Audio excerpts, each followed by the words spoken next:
Hello, everybody, and welcome to Libromancy, a podcast about the magic of books. I'm Josh, and today I'm talking about Burn For Me by Ilona Andrews. So let's investigate the magic of books. This was a pretty fun book. It was very exciting, really kept me going. Pretty fast-paced. This is our the second series, at least on this podcast, that I'm reading by Ilona Andrews. And if you don't remember, they are a great husband and wife team. They write together and then they publish it out. This is one of their three main series, I'd say. They've got the Burn For Me series, they have the Kate Daniels series, and they also have the Innkeepers, and they might have another one. I'm not looking it up or an export on it right now, but I enjoy their writing. It's fun. I think they have a great kind of dynamic with their characters.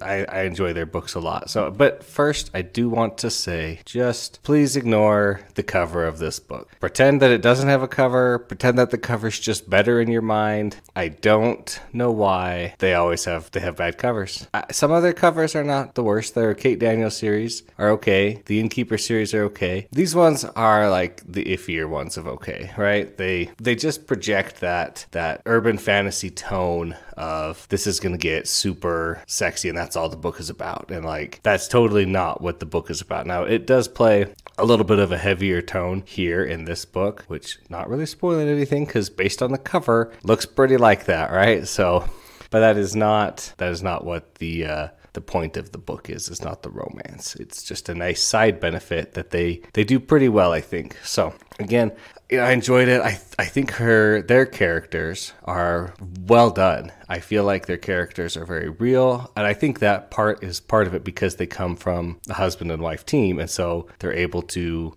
draw on each other's experiences. I'm not saying that the wife only writes the girl parts and the guy writes the guy parts. I'm just saying that having access to both a guy and a girl who are doing the writing is going to open up a lot of different ways for the characters to grow and make it feel more real on both sides of the equation, no matter who's writing it. So I really like that. I've always loved the characters. I think they're a lot of fun. I think the plot in this book is pretty self-contained, and at the same time not. So it leads you to being able to expect more while being still a fully contained story, which I love. I dislike it sometimes when a book is, hey, this is the last, we read 1, 2, 3, or you read the book, and then the last page is like, oh, now there's this super thing. And now you're like, oh, great, now I have to read the next one because it just leaves me on such a cliffhanger. Like, I know that's good, and the author wants you to keep reading the next book, and that I want to read the next book. So, again, I'm not really digging on that. I'm just saying I like it when you could read one and take a little break if you wanted, or that it's not immediately you have to read the next book because nothing really happened in this one. It was just a holdover to get you to the next one. So,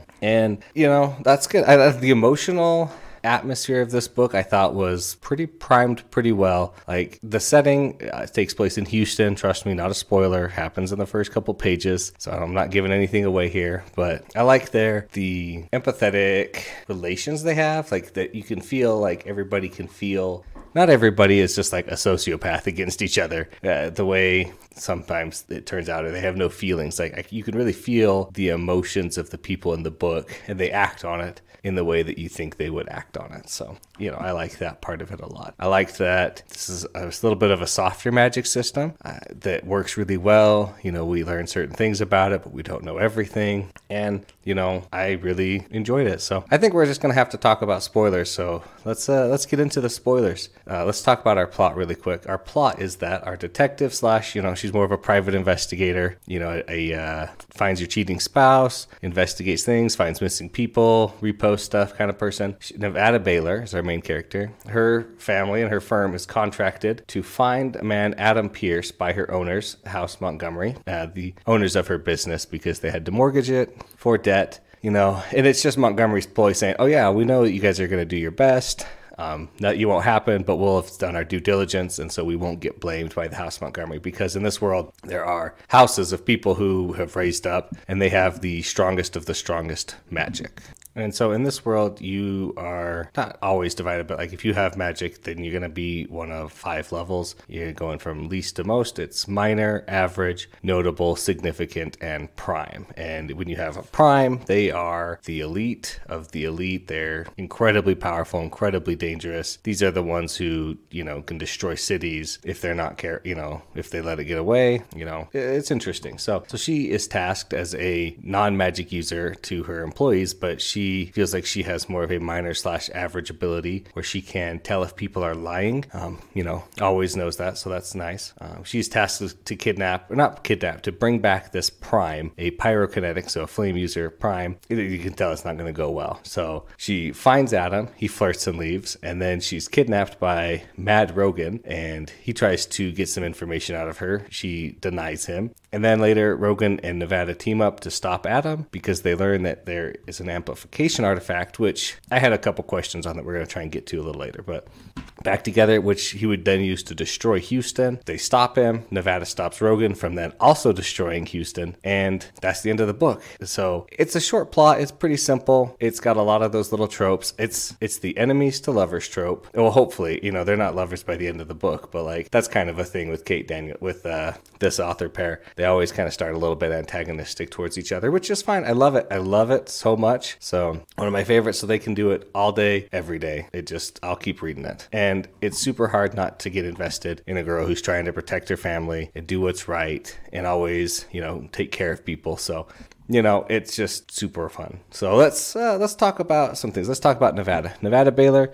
It turns out we learned that she's a truth seeker and that she actually has a second component to her magic. She has the ability to compel people to tell the truth and to answer questions, which she actually uses on Connor, Mad Rogan, which is pretty impressive. So I think she might be a secretly more than just a minor/average power. I think she might be significant/prime because, Truth Seeker is super rare, supposedly, but also she's able to capture even Mad Rogan with this ability for a little bit, and capture others and deny him when he's trying to get information out of her. So I think her ability might be a little bit higher than she thinks it is. So I'm excited. But I love her character, the way she knows that she wants to be with Mad Rogan because he's very charismatic, he's very personable, handsome, sexy, all that stuff, right? But she is willing to say, no, I know who you really are.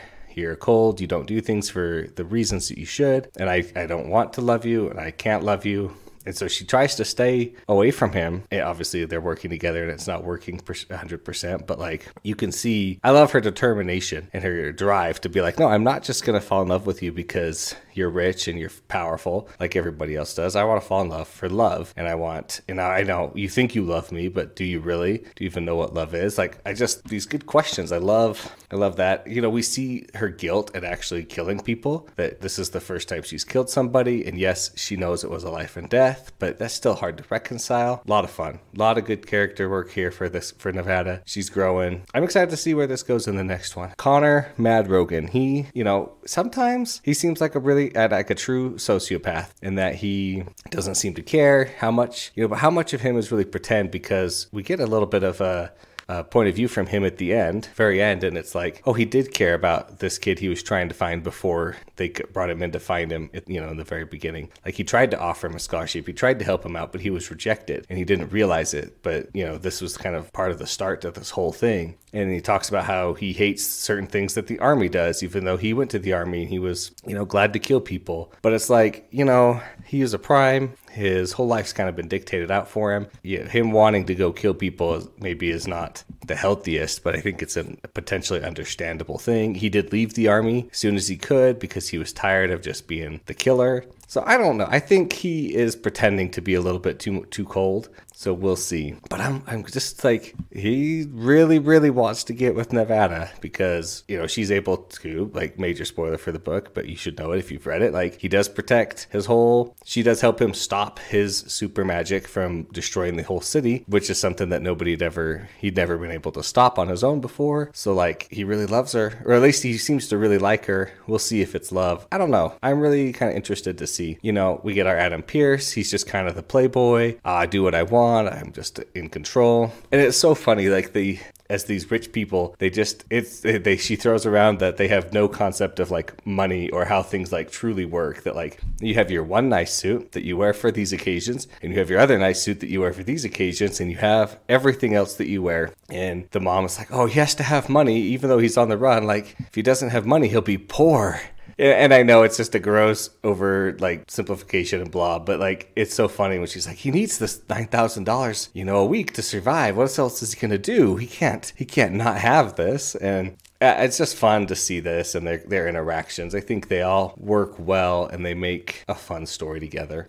I will say that there is a little bit more of the sexy talk and the that kind of thing that I am really used to in their books and that I generally like. Now, it wasn't enough to be like, oh, put this down. This is getting too, excited for me. There's just a little bit more of descriptions in the way they talk about certain things and in certain scenes.